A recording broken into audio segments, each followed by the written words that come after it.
आप सही बोल रहे हैं, ये भूदशान का ही घटना है।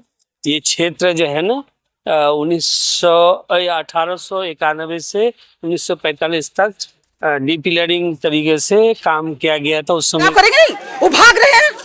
हम लोग पब्लिक का दुख है, पब्लिक से बात कीजिए ना। आप पब्लिक से बात किए भी ना, बोल रहे बड़ा अधिकारी से बात किए। आप क्या बात किए रूम में बंद होके?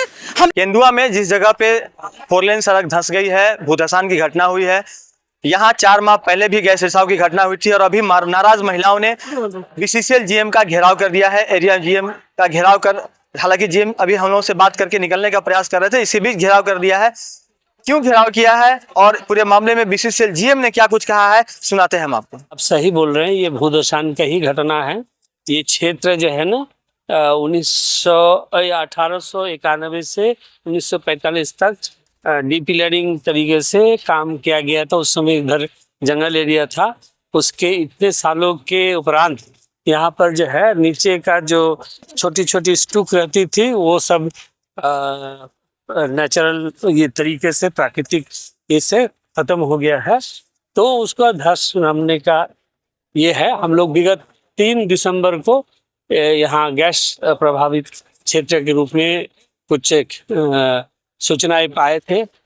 उसके उपरांत भारत सरकार, राज्य सरकार, धनबाद जिला प्रशासन, यहाँ अंचल प्रशासन एवं संबंधित सभी अधिकारी, बीसीसीएल के वैज्ञानिकों के सबके द्वारा हम लोग कार्य कर रहे हैं। और क्षेत्र बहुत अनस्टेबल है, भूदशान के भी, अग्नि प्रभावित के लिए भी और जहरीला गैस के लिए भी। हम लोग को सभी यहाँ के नागरिकों से बार बार विनम्र निवेदन कर रहे हैं कि आप लोग जान बचे तो लाखों उपाय। आज माँ भगवती बचा दिया, माँ भगवती हो सकते हैं अगला इंसिडेंस में ना बचाए, तो जान को बचाने के लिए आग्रह हम लोग कर रहे हैं। अभी बीसीसीएल के तौर से राहत शिविर दिया गया जहाँ तत्काल रह सकते हैं। इसके अलावा जरेडा जो सरकारी तंत्र है उनके माध्यम से बेलगड़िया जाने के लिए सुविधाओं के साथ वहाँ व्यवस्था दिया गया है। इसको सदुपयोग करना चाहिए। सुविधाएं तो सब दे रहे हैं लेकिन ये लोग समझने के लिए तैयार नहीं। वो उनके मुद्दा है, क्योंकि चीफ सेक्रेटरी साहब भी बोले थे कि आपका जान बचाना और सुरक्षित जगह चले जाना या जान को गंवाना, दोनों में से चुनना आप ही को है। तो हम यहाँ के बीसीसीएल के अधिकारी होने नाते हम विनम्र निवेदन कर सकते हैं, आग्रह कर सकते हैं, जो मेरा काम है हम कर रहे हैं। कोई और ऑप्शन है सर बेलगड़िया के अलावा? बेलगड़िया के अलावा हमारे पास कोई ऑप्शन नहीं है। इसके लिए हम ग्रामीणों को बोले हैं कि अगर आप नहीं जाना चाहते तो उसके वजह बता के आवेदन दे, ताकि हम सक्षम अधिकारी के साथ इसके चर्चा कर सके। पर आवेदन भी अभी तक नहीं मिला है, एक भी आवेदन नहीं मिला है। तो पिछला हम लोग जो है ना जन सुनवाई हुई थी, उसमें भी ये बात बताया गया था, अंचल से भी बताया गया था, अंचल अधिकारी वहाँ मौजूद थे। तो आप बाकी इन लोग से पूछ लीजिए, हम लोग अपना काम करने दीजिए। हाँ, खराब करेंगे नहीं, वो भाग रहे हैं। हम लोग पब्लिक का दुख है, पब्लिक से बात कीजिए ना। आप पब्लिक से बात किए भी ना, बोल रहे बड़ा अधिकारी से बात किए। आप क्या बात किए रूम में बंद होके?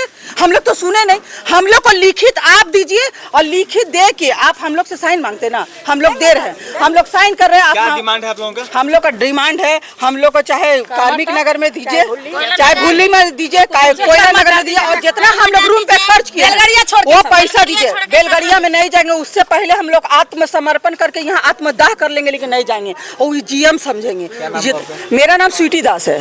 तो स्वीटी जी, स्थिति ये है कि आज फिर से सड़क धंस गई है। हाँ। और अब आप लोग जाना नहीं चाहते, तो फिर जाना चाहते हैं, कहाँ बोलेंगे जाएंगे, लेकिन ऐसा जगह में जाएंगे बेटा जहाँ मेरा बेटी है, मेरा बेटा है, इनका जवान बेटी है, 9 बजे ड्यूटी सुरक्षित होना चाहिए। सुरक्षित होना चाहिए। आप बताइए, हम लोग कुत्ता बैल है, हम लोग कुत्ता बैल तो है नहीं। आप जहाँ पाए वहाँ बांध दिए। हम लोग यहाँ स्वच्छ से जी रहे थे, यहाँ जाके बोल रहा है कि आप लोग को एक ही ऑप्शन से बेलगड़िया जाने। आपके पास भगवान भी 3 बार मौका देते हैं, आप तो इंसान हो गए, हमको बोलते हैं एक ही बार मौका में तुम रगड़ा जाओ। ऐसा नहीं होगा, आप तो रगड़े जाए नहीं जाएंगे। जीएम साहब अभी गाड़ी में बैठ के भाग रहे हैं, तो उनका गाड़ी आप बड़ा आदमी है, आप नहीं साइन का लिखित दीजिए, आप लिखा करिए और हम देखेंगे, हम पढ़ेंगे। हम पढ़ेंगे। ये बताइए आप लोग बेलगरिया जाने से मना क्यों कर रहे हैं? नहीं, हम लोग इसलिए मना कर रहे हैं कि हम लोग जिंदगी में तो दुख काटे हैं, हम लोग को तो भगवान में कभी सुख नहीं मिला। आज हम लोग धस जाएगा तो हम लोग तो दुनिया चल जाए, मेरा बाल बच्चा क्या होगा। हम लोग इसलिए कि रोज कमाने वाला आदमी है, खाने वाला है। आज बेलगरिया जाएंगे तो हम लोग को ये नहीं है कि हम लोग को वहाँ रोजी रोटी मिलेगा। इसलिए आशा देवी, इसलिए हम लोग चाहते हैं कि हम लोग को कुसुम विहार में जमीन पूरा पड़ती है और पूरा फ्लैट बनल है, कुत्ता बिलाय गुलगुलिया लोग सब रह रहा है, धस रहा, उसी में हम लोग को मरामत करके दे दो। हम लोग और कुछ नहीं मांगते, हम लोग चले जाएंगे। हम लोग चाहते हैं कि हम लोग तैयार नहीं है। बेलगरिया का घर एकदम जर्जरा, आज यहाँ जैसे भू धसान हुआ ना, कल बिल्डिंग भी धसेगा। अब जब 10 साल 15 साल रहते रहे तो वो घर एकदम डिस्मिस हो जाएगा, कुछ भी नहीं घर में जान रहेगा। विशेषतः नहीं बेलगरिया के घर में कोई दम नहीं। आने वाले हैं, फिर शाम को भी आने वाले हैं, चारों तरफ से जंगल है, छोटा छोटा बच्चा है, तो हम लोग कैसे जाएंगे? हम लोग जैसे रहते हैं वैसे बना के दे, हम लोग वहाँ चले जाएंगे, पर बेलगरिया नहीं जाएंगे। अभी आपने सुना कि महिलाओं की नाराजगी किस कदर है। तमाम महिलाएं नया धौरा राजपूत बस्ती की हैं और कुछ के पास तो अपना ज़मीन है और कुछ लोग ऐसे हैं जो बीसीसीएल की ज़मीन पर बसे हुए हैं, कई दशकों से रहते आ रहे हैं। और अब जब भूधसान की घटना होने लगी है, ये लोग भी सुरक्षित स्थान पर जाना चाहते हैं, लेकिन प्रशासन की तरफ से और बीसीसीएल की तरफ से सिर्फ और सिर्फ बेलगरिया का ऑप्शन दिया जा रहा है, जो कि इन्हें मंजूर नहीं है। इनकी मांग है कि उन्हें ऐसे जगह पर बसाया जाए जहाँ पर रोजगार के साथ स्वरोजगार की भी व्यवस्था हो, और खासकर कुसुम विहार और भूली के साथ साथ कई अन्य जो बीसीसीएल के नए टाउनशिप है, उन जगहों पर ये लोग बसना चाहते हैं। निर्णय प्रशासन को लेना है, निर्णय बीसीसीएल को लेना है कि इन्हें बेलगरिया में शिफ्ट करना है या किसी नए जगह पर स्थापित करके वहां पर पुनर्वासित करना है। तो थोड़ा देखना होगा, थोड़ा इंतजार करना होगा। फिलहाल अंदर वार्ता चल रही है। इससे पहले जो घेराव हुआ था उसके वजह से ही वार्ता की जो प्रक्रिया है वो शुरू हुई है। हम भी आपको पल पल की अपडेट से रूबरू कराते रहेंगे। आप लगातार 11 स्कोप के साथ बने रहिए। सहयोगी रोशन के साथ राजकुमार जायसवाल, 11 स्कोप्स, केंदुआ, धनबाद।